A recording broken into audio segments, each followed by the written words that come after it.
Hace 8 días terminamos la sección que es la iglesia perseguida y mencionamos que el parteaguas entre iglesia perseguida y la iglesia imperial es el edicto de Milán, el edicto de tolerancia o el edicto de Constantino que él promulgó en 313.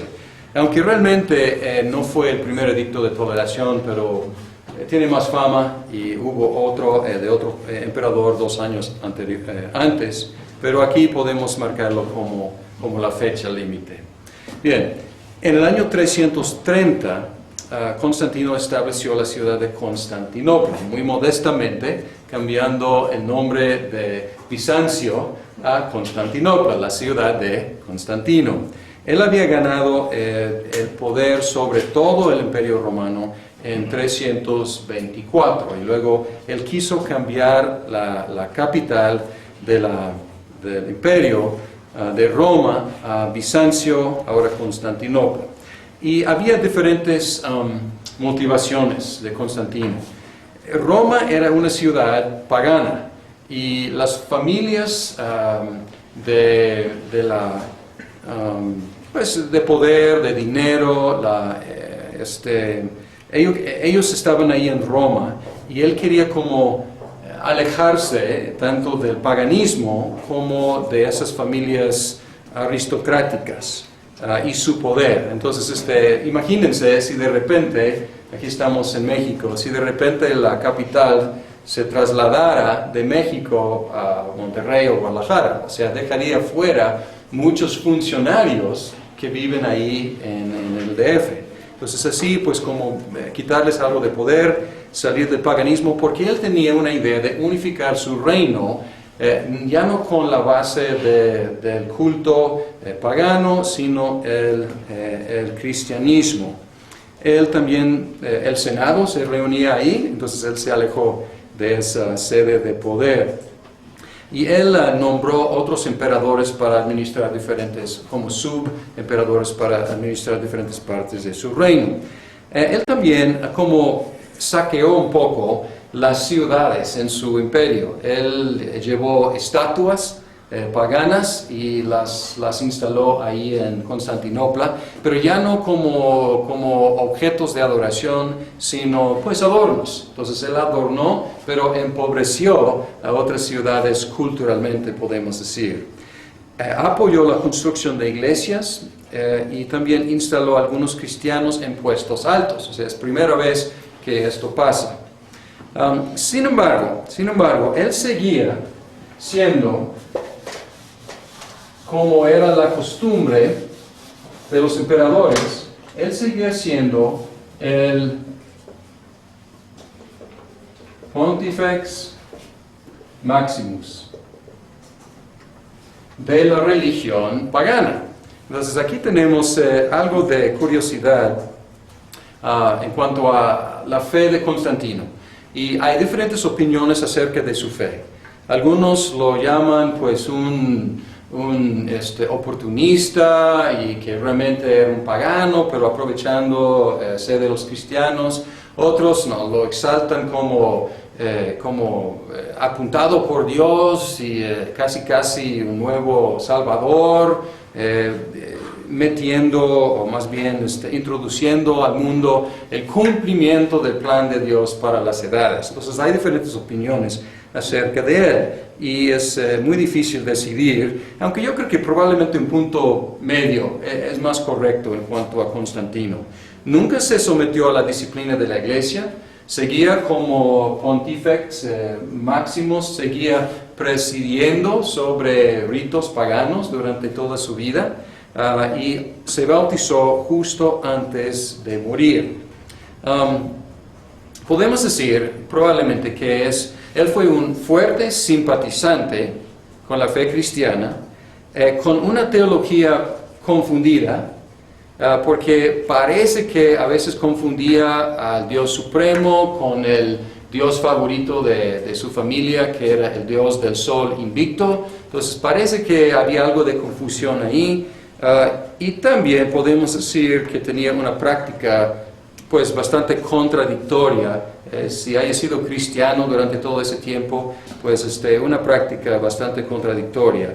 Pero pues podemos perdonarlo muchas cosas, porque también somos cristianos y tenemos prácticas que no van completamente de acuerdo con nuestra confesión.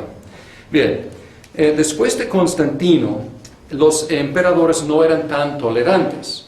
Constantino toleró el cristianismo y toleró también el paganismo. Después de Constantino no eran tolerantes y para el año 400 sus sucesores habían exterminado básicamente el paganismo. Había leyes en contra de. Entonces podemos ver aquí un cambio de 180 grados. Constantino había promovido el cristianismo y tolerado el paganismo, mientras que sus sucesores persiguieron a los no cristianos.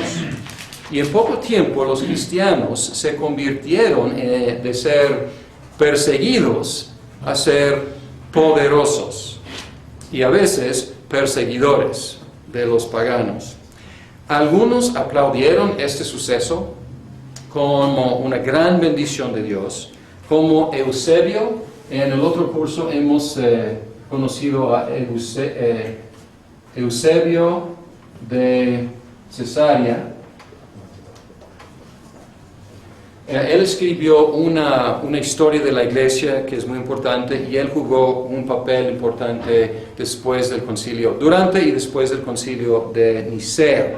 Pero él consideraba a Constantino como pues, una gran bendición, la culminación del plan de Dios, y él celebró la opulencia creciente y él celebró también el poder creciente de la iglesia. Él lo consideró como algo buenísimo. La iglesia ya es rica, la iglesia ya es poderosa, la iglesia ya es favorecida, y él decía, gracias a Dios, Dios está cumpliendo su plan con Constantino.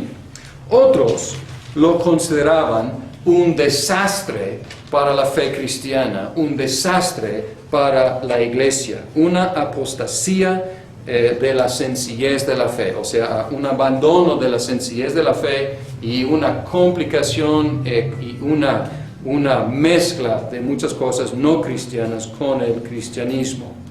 Algunos consideraban que la iglesia había conquistado el imperio romano y otros consideraban que el imperio romano había conquistado la iglesia. Y hay mucha verdad de los dos lados. Después de Constantino y su hijo Constancio, llegó otro que era Juliano, y le dicen Juliano el apóstata, porque él abandonó el cristianismo y él trató de revivir el paganismo, pero no funcionó. O sea, la religión, el culto al emperador y los dioses greco-romanos estaban ya desacreditados, entonces era muy difícil revivir, pero no tuvo éxito duradero. Luego en el año 375 tenemos otro emperador, Teodosio, y él dividió el imperio definitivamente en Oriente y Occidente, griego y latino.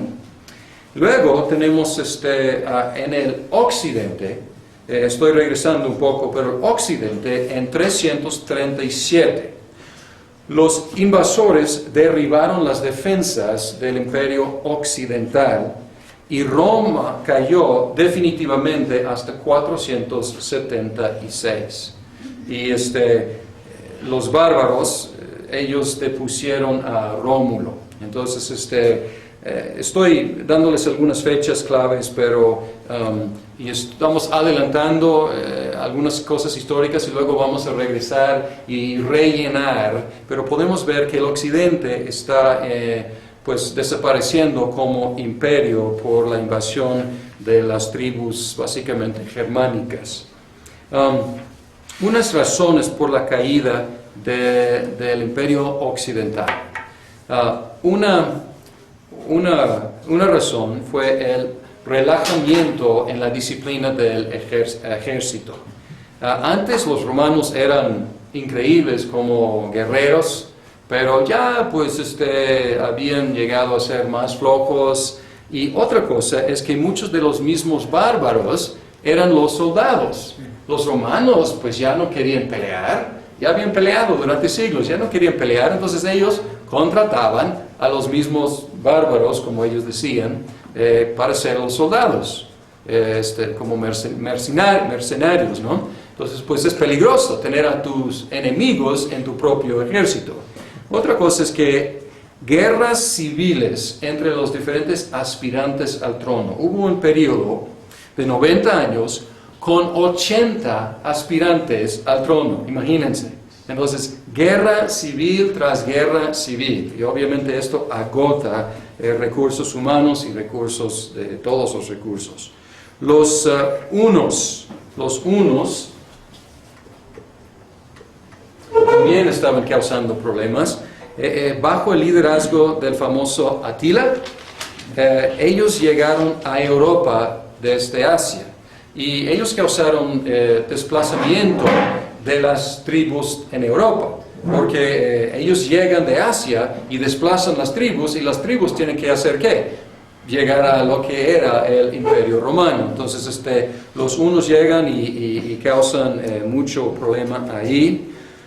Otras tribus también del norte, pues germánicas, ellos codiciaban la riqueza del imperio. Y también otro problema era que el cristianismo era costoso para el imperio, porque atraía los mejores intelectos a la iglesia y ya no al servicio público. Entonces era como una desviación de muchos recursos humanos. Y también hemos mencionado, y vamos a mencionar un poco más hoy, el monacato estaba creciendo mucho, y pues muchos de los monjes, algunos eran productivos, pero otros no eran productivos. Era un como drenar, chupar de la riqueza del imperio. Entonces, pues la iglesia, o más bien el imperio romano occidental, definitivamente en 476 cayó. Roma, con la caída de Roma. Ahora vamos a hablar de la iglesia en Roma, lo que estaba pasando ahí mientras todas estas cosas políticas pasaban. La caída de Roma dejó un vacío de poder. La capital está en Constantinopla, la sede de poder está lejos, pues están alrededor todas estas tribus germánicas, muchas de las cuales eran arrianas en su teología, cosa que vamos a mencionar al rato, y había un vacío de poder, y pues ¿quién estaba ahí para ocupar, llenar ese vacío de poder? Obviamente el obispo de Roma, que él quedó ahí en Roma. Y entonces pues era la figura, el personaje de más prestigio, de más autoridad, ya que el emperador pues ya no existía. Y a través de un proceso de siglos, el poder del obispo de Roma creció enormemente, enormemente. Y entró en mucho conflicto con lo que es o era la iglesia oriental. La iglesia oriental, pues ya podemos ver que las dos iglesias están en situaciones muy, muy diferentes. La iglesia occidental ya tiene como sus manos libres para pues hacer lo que quiera, porque ya no hay emperador. Pero en el oriente está bajo el pulgar, el mando muchas veces del emperador. Hubo eventualmente 5 patriarcados, todavía no hay. Pero hubo, podemos decir, en esa época, algunas ciudades y sus obispos disfrutaban de más autoridad.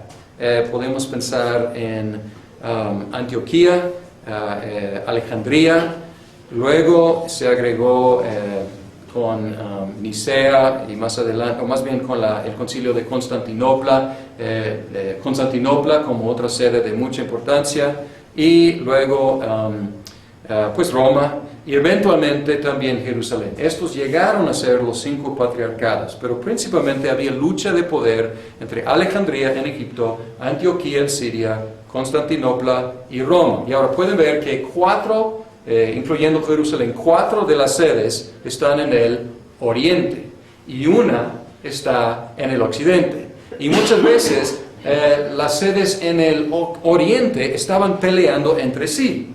Y esto favoreció mucho al obispo de Roma, porque él podía quedarse ahí, no entrar en la pelea, mientras que los obispos del oriente estaban dándose golpes entre sí. Y podemos ver esto mucho en los concilios que vamos a estudiar al rato, que los concilios nacieron en el oriente, todos estos conflictos teológicos, la mayoría nació en el oriente y ahí se daban golpes, y pues también bajo el mando del emperador.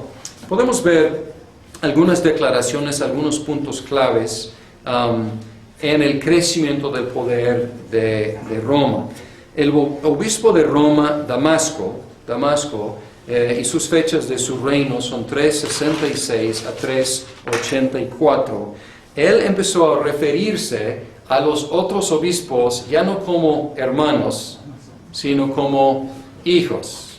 Ya no son hermanos, sino como hijos. ¿Se acuerdan de que, creo que fue hace 8 días, hablamos de Cipriano, que él se dirigía al obispo de Roma como hermano? Pero ahora el mismo obispo de Roma está diciendo a los otros obispos hijos. Y él también empezó a hablar de la sede apostólica en Roma, empezando a, no sé exactamente cuándo haya empezado, pero él empujó mucho esta idea de que era sede de Pedro, fue fundada de Pedro, y Pedro era el príncipe de los apóstoles, entonces ahí era por excelencia la sede apostólica. Ahora, ¿cuál apóstol fundó la iglesia en Constantinopla? Ninguno. Entonces, en esta lucha de poder, Roma tenía pues un argumento muy fuerte. Jerusalén obviamente, Antioquía también, pues Alejandría podrían ser apóstoles, pero pues Constantinopla no. Entonces cuando la lucha llegó a ser principalmente entre Constantinopla y Roma siempre podría sacar esa carta, ¿no? Y decir, no, pues somos sede apostólica, porque fue aquí fundada por Pedro y también Pablo murió aquí. Cosa que hemos visto que probablemente no es cierto. Sin embargo, era la creencia muy, pues aceptada básicamente por todos. El obispo de Roma, Ciricio, 384 a 399, él siguió a Damasco. Él empezó a llamarse padre, o papá, o papa. Y cuando estamos leyendo la historia, muchas veces se refieren al obispo de Roma como papa con fechas anteriores, que es anacrónico. O sea, no es cierto, no había papas, había obispos en Roma, pero no había papas precisamente hasta que empezaran a utilizar ese título. Entonces estamos hablando de finales del IV siglo, que ese título empezó a crecer. Bien, ¿qué hacía la iglesia occidental? Hemos visto algunas desviaciones, pero podemos darle mucho crédito porque empezó a preocuparse por la evangelización. Las tribus que invadieron el territorio eran o paganas o eran arianas, y Roma se dedicó a evangelizar esas tribus, y pues creó con esa evangelización básicamente lo que es Europa. O sea, lo que llegó a ser más adelante Europa medieval y Europa hasta moderna, puede trazar algo de su linaje, mucho de su linaje, de ese trabajo de Roma, de la iglesia en Roma. Estudiaba los idiomas, estudiaba las creencias, estudiaba las costumbres de esas tribus, entonces hizo la labor misionera. Mientras que en el oriente, ¿qué hacían? Peleaban entre sí. Bien. Sin embargo, este contacto con los paganos tuvo efectos negativos, como la iglesia occidental empezó a adoptar algunas costumbres de las tribus paganas. Por ejemplo, las imágenes. Las imágenes empezaron a aparecer en los cultos después del año 400.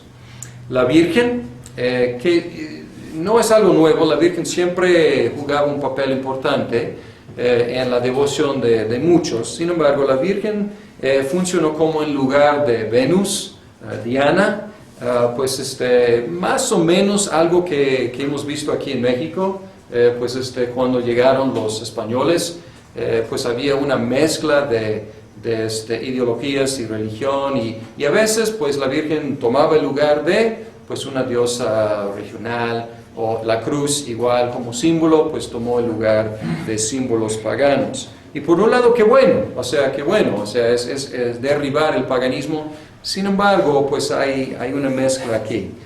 Ya hemos mencionado a Cipriano, su idea acerca de lo que es la Cena del Señor, pero aquí podemos ver que está solidificándose la idea de Cipriano de que la Cena del Señor es un sacrificio ofrecido por sacerdotes, en sacrificio como una representación del sacrificio de Cristo por el perdón de los pecados. Una idea que pues aunque a veces los miembros de la Iglesia romana no saben, cuando pues uno habla con ellos, pero es la doctrina oficial hasta la fecha y fue codificada más adelante como en Trento, sino antes. Bien, la división entre laicos y cleros se acrecentó mucho y el culto se iba convirtiéndose más y más en un rito hecho por sacerdotes. Así es en muchas religiones paganas, o sea, los sacerdotes, los santos, hacen su cosa y los demás observamos. Y esto pasó en la Iglesia Católica Romana. Las iglesias en el Oriente seguían con cantos congregacionales en estas fechas. Entonces ellos seguían con una liturgia pues más participativa. Elementos de la corte imperial y ritos paganos, las velas, el incienso, esto empezó a invadir los dos lados, porque pues estaban imitando la corte real. Bien, entonces pues podemos ver aquí el inicio de muchas cosas que vemos hasta la fecha en las iglesias ortodoxas y en la Iglesia Católica Romana. Mencionamos el monacato. Y vamos a tocar un poco más esta cuestión del monacato y cómo creció y qué lo impulsó.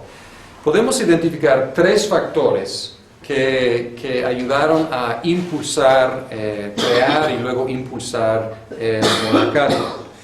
Primero, textos bíblicos. Hay textos bíblicos, textos en el Nuevo Testamento que que recomiendan y dan como preferencia por un estado soltero, por el celibato. Pablo a veces habla así, diciendo que pues es mejor, y dice ojalá que todos fueran así. Da instrucciones a las viudas o las vírgenes, diciendo que por ciertas circunstancias en Corinto, pues mejor no casarse. Entonces, hay ciertos textos que prefieren, dan preferencia al celibato. También hay muchos textos que nos dicen que debemos ser santos. Todos los cristianos debemos ser santos. Sean santos porque Él es santo. Y muchos textos que mandan la santidad. Otro factor es que las religiones paganas, otra vez, tenían sus vírgenes sagradas, sus sacerdotes célibes, tenían sus eunucos y tenían otras personas apartadas de la vida normal para servir a sus dioses con una entrega y un enfoque pues absoluto, sin distracción. Entonces aquí pues podemos ver que hubo una imitación de las religiones paganas. Otra cosa es algo que ya mencioné un poco, pero el nexo entre imperio e iglesia. Algunos diciendo, pues qué bueno, excelente, ya hemos llegado. Y otros diciendo, la iglesia pues ya es apóstata, la iglesia es mundana, la iglesia es opulente, la iglesia ya es inmoral. Entonces, ¿qué hicieron? Pues querían ser santos, querían vivir una vida de santidad, entonces apartarse de la iglesia. Entonces hubo ahí también un impulso para los monjes y las monjas. Unos nombres, no sabemos quién fundó el monacato, pero uno es, se menciona mucho, es Antonio. Sus fechas son 250. Esto parece imposible, a menos que haya vivido 106 años. Creo que hay un error aquí, aunque no era imposible, pero voy a revisar esa fecha. Pero lo tenemos, Antonio, aquí lo tengo, 250.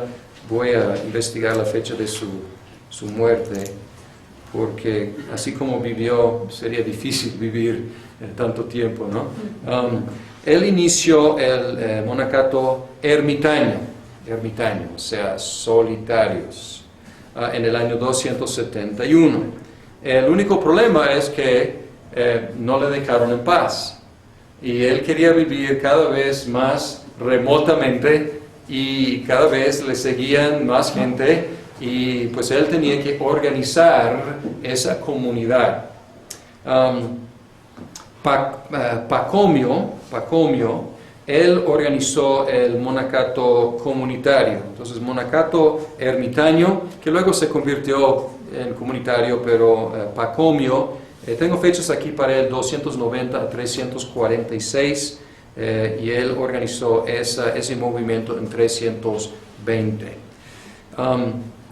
Hay otro nombre que vamos a escuchar probablemente, Basil, o no sé si en español se digan Basilio o Basilio, ¿no? Basilio de Cesarea.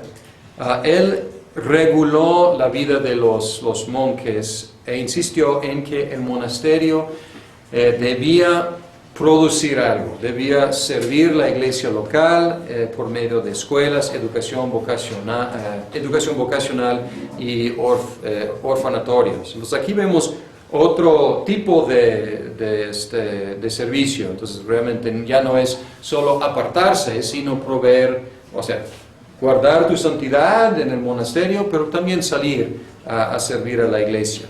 En Siria, algunos monjes vivieron sentados encima de pilares. Increíblemente, algunos duraron décadas ahí sentados encima de pilares. Y la gente les subía comida. Entonces, pues, es un extremo, ¿no? Pero pues querían apartarse, y para Antonio la cueva no funcionó porque la gente le encontraba ahí. Pero entonces, pues, algunos en un pilar. Pues ahí se quedaban. En el occidente, Martín de Tours fundó el primer monasterio en Galia en el año 350. Pues podemos ver que los inicios del monacato estuvieron en Egipto, en Siria, en el desierto, pero empezó a crecer y llegar a otras partes hasta Galia, que es lo que es ahora Francia. Entonces, de un lado del imperio al otro lado del imperio. Más adelante, y estamos adelantándonos mucho, pero han escuchado de la ley de Benedicto. Esto es parte de la iglesia medieval, pero estoy incluyendo aquí. La ley de Benedicto fue en 529, y fue una ley que Benedicto estableció para regular la vida de los monjes y los monasterios. Bien. Ok. Ahora vamos a entrar en algo muy difícil, porque vamos a entrar en controversias y concilios. La iglesia del Oriente, hasta la fecha, la iglesia ortodoxa, reconoce 7 concilios ecuménicos, porque hubo 7 concilios antes de la ruptura definitiva entre Occidente y Oriente, ahí por el año 1054. Entonces, después de eso no puede haber un concilio ecuménico. Sin embargo, la Iglesia Católica Romana que excomulgó la Iglesia Ortodoxa, y la Iglesia Ortodoxa igualmente excomulgó la Iglesia Católica Romana. La Iglesia Católica Romana seguía y ha seguido teniendo sus concilios ecuménicos, y han llegado a haber 21 concilios ecuménicos según los católicos romanos.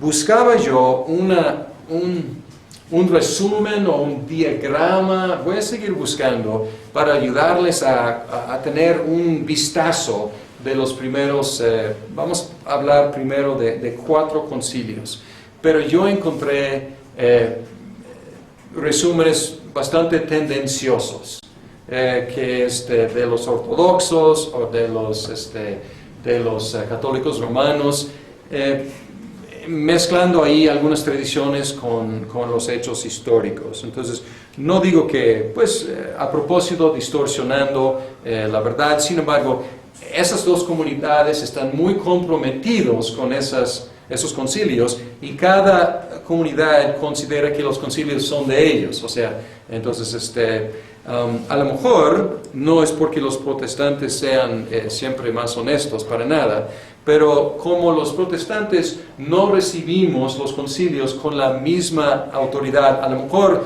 debemos buscar un análisis un poco más neutral, y voy a seguir buscando ese resumen. Y si lo encuentro, lo publico en el sitio también del seminario. Bien, vamos a entrar. Las controversias y los concilios. Abrochen sus cinturones. Cosa que no mencioné, pero deben observar que Pontifex Maximus, ahora, ¿quién se considera Pontifex Maximus? El Papa de Roma. Entonces, creo que no tenemos las fechas exactas, pero ahí el emperador ya no está. Eventualmente, no sabemos cuándo, pero en la iglesia del tiempo medieval, el Papa empezó a considerarse el puente máximo, el sacerdote máximo entre Dios y los hombres. Bien, la mayoría, como mencionamos, de las controversias surgieron en el Oriente, dejaron a la iglesia dividida en el Oriente, y la dejó dividida de la iglesia occidental, y también entre sí. Algunos factores conspiraron. Vamos a hablar de 4 concilios hoy. Nicea, 325, Constantinopla,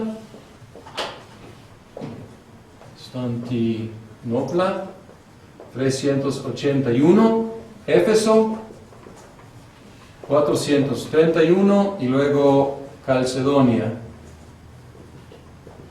451. Los que están en el otro curso de credos ya han visto esto. Vamos a tratar de complementar la información allá, y si quieren saber más pueden escuchar las conferencias de ese otro curso también, en el cual nos enfocamos en el producto, o sea, el credo que se ha producido en cada uno de estos. Vamos a ver unos factores. Voy a borrar y vamos a ver unos factores que conspiraron para hacer, vamos a decir, necesario el primer concilio, que era Nicea en 325. No en orden específico, pero podemos ver un factor es el episcopado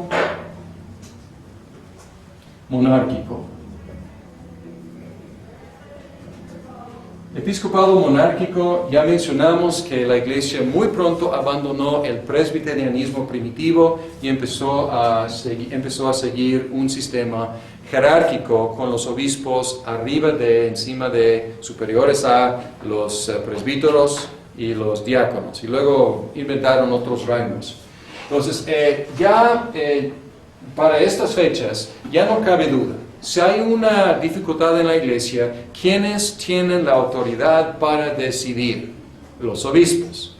Sin embargo, todavía hay colegialidad entre los obispos. Algunas de las sedes que, como ya hemos mencionado, empezaron a tener más autoridad. Sin embargo, los obispos todavía había un como colegio de obispos. Entonces, ¿cómo vamos a decidir cualquier asunto de importancia para toda la iglesia? Reunir el colegio de obispos, reunir un sínodo o un concilio de obispos. Y es lo que hacían. Había muchos sínodos locales o regionales. Y luego lo que hacían es que un sínodo regional compartiría con otros obispos los resultados. Entonces así funcionaba. Pero cuando llega algo de importancia para toda la iglesia, tiene que haber algo general, un concilio general, ecuménico. Entonces, un factor muy importante. Otro factor, ya hemos analizado por qué este cambio del presbiterianismo a un sistema episcopal. Ok, otro factor, Constantino. Constantino, un año antes, él ya solidificó su poder sobre todo el Imperio Romano. Él quiere unificar su reino y él tiene que unificar la iglesia, que está dividida. Y el otro factor, y esto explica por qué está dividido, es Arrio. Arrio, que empezó a promulgar ideas que tenían que dividieron la iglesia y tuvieron que tratar con ese asunto. En general, estos tres factores son los factores que crearon la necesidad, no sé si debo decir de los 7 concilios, pero pues de la mayoría de los concilios. Tendría que analizar los concilios posteriores. Pues sigue la idea del episcopado monárquico. Constantino, puedes borrar su nombre y poner Teodosio I, Teodosio II, puedes poner el emperador que esté reinando en la época del concilio, y puedes borrar Arrio, y puedes poner Nestorio, o puedes poner Apolinario, u otro maestro que está estorbando, o más bien perturbando la paz de la iglesia. Entonces, pues estructura, el imperio y también las herejías. Y realmente la razón de todos los concilios es resolver problemas de herejía. Bien, Nicea, arrianismo. Arrio negaba que el Hijo sea igual al Padre. Y él decía que el Hijo fue creado. Él decía que había un tiempo cuando el Hijo no había. Entonces el Hijo empezó a existir. Es una criatura. Entonces, contrincante de Arrio, había varios, pero uno es muy importante, este nombre, Atanasio. Atanasio estuvo en este concilio de Nicea, donde pues Constantino convocó que de todos los obispos llegaran. La mayoría de los obispos eran del oriente, algunos cuantos del occidente.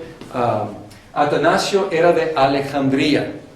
Alejandría era como entre oriente y occidente, porque el norte de África era como puente entre pues, el Imperio Romano occidental y oriental, y también puente entre la iglesia occidental y oriental. Bien.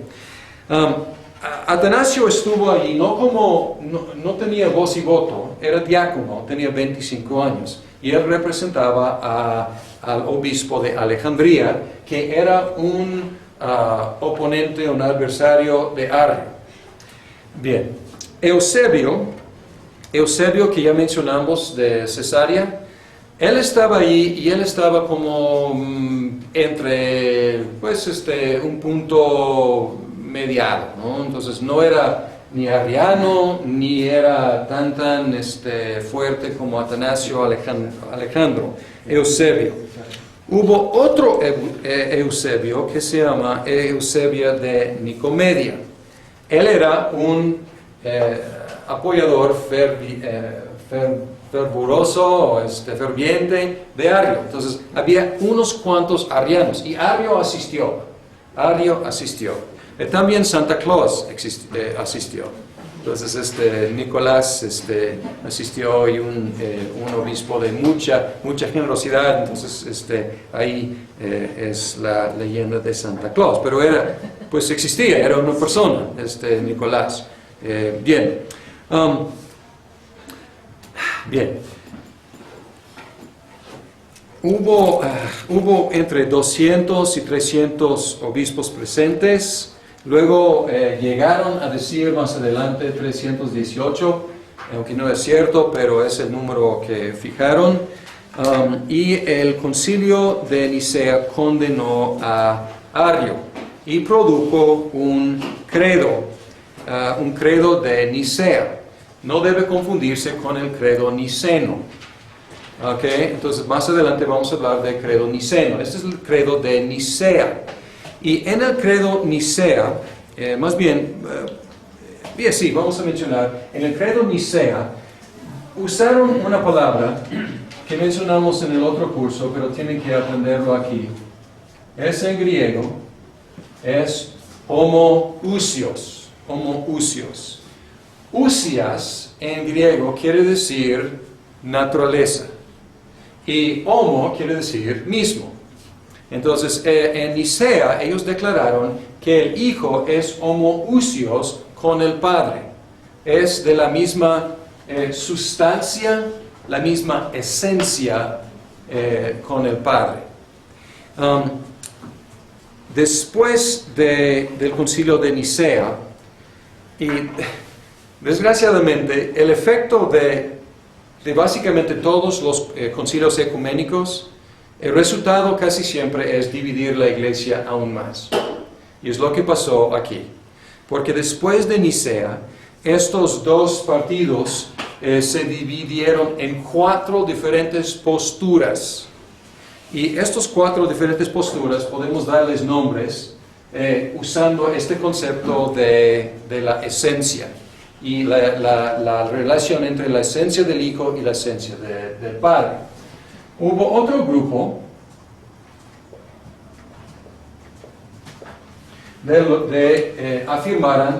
afirmaban que el Hijo es homoiousios con el Padre. Homoi es casi homo, pero homo es mismo. Homoi es similar, de similar esencia con el Padre. Entonces aquí la diferencia es una iota. Entonces, no sé si en castellano, pero decimos en inglés se dice a veces, me vale una idiota, iota. Es decir, pues no me importa nada, una sola letra, pero aquí es una sola letra que hace mucha diferencia. Luego había otro grupo que decían que el Padre y el Hijo son similares. No menciona esencia, dice simplemente similares. Aquí dice son similares en esencia, aquí dice simplemente similares, que es mucho más débil. Y luego hay algunos que decían que no, el Padre y el Hijo son anomoes, es decir, diferentes. Y estos son los verdaderos arrianos. Estos son los que se llaman los nicenos, de ahora en adelante, los nicenos. Estos llegaron a nombrarse como eusebianos. Eusebianos, hablando de Eusebio de Cesarea.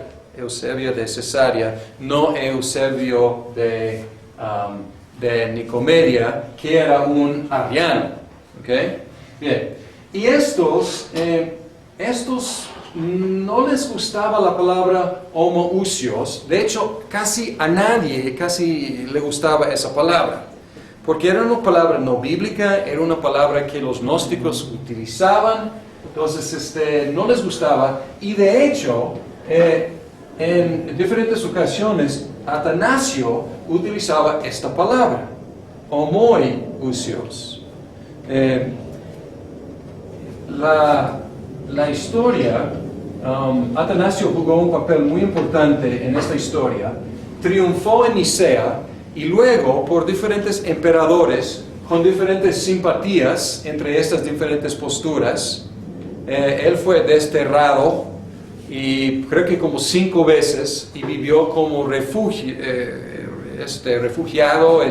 en el desierto de Egipto. Pero lo bueno es que los monjes en Egipto eran nicenos y lo protegían del emperador y pues de las amenazas. Bien, Atanasio empezó a hablar con estos dos grupos.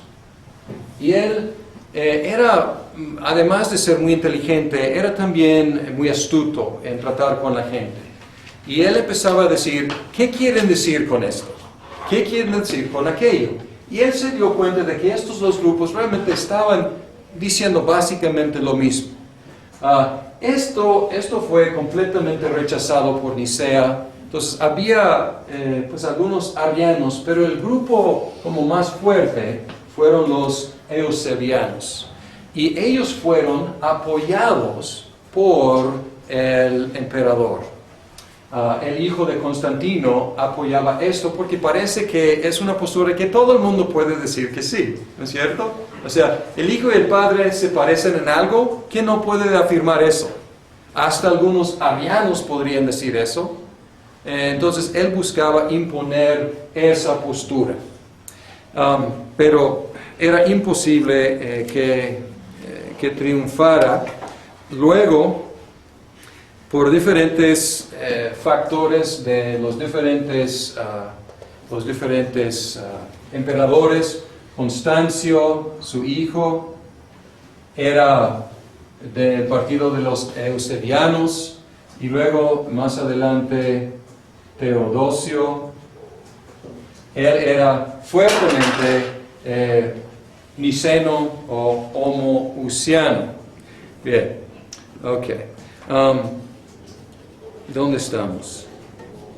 Otra cosa que debo mencionar, un problema de traducción. Algunos hablaban latín y otros hablaban griego.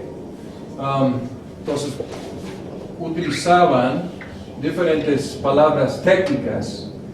Estos en griego utilizaban la palabra ousias y también algunos utilizaban la palabra hipóstasis. Hipóstasis. Para decir que Dios es una ousia y 3 hipóstasis. Sin embargo, los de habla latín, substantia, para muchos estos eran sinónimos y para los de habla latín estos eran sinónimos.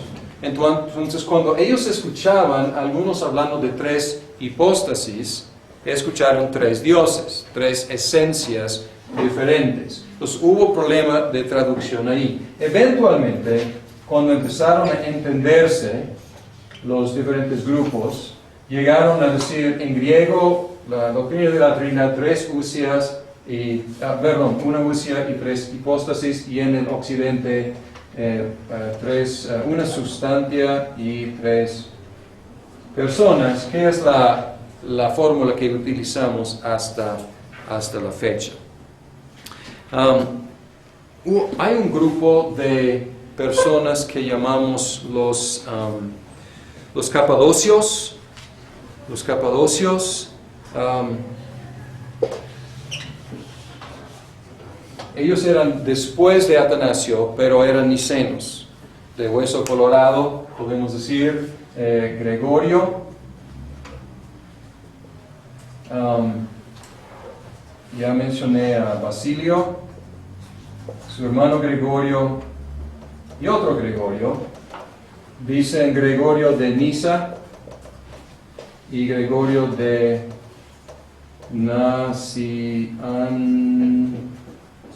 Nacianzo. A ver, no estoy seguro cómo se escribe. Con Z, creo, Nacianzo. ¿Ok? Y estos como tomaron la batuta de Atanasio y ellos siguieron la lucha entre el concilio de Nicea y el próximo concilio que era el concilio de Constantinopla.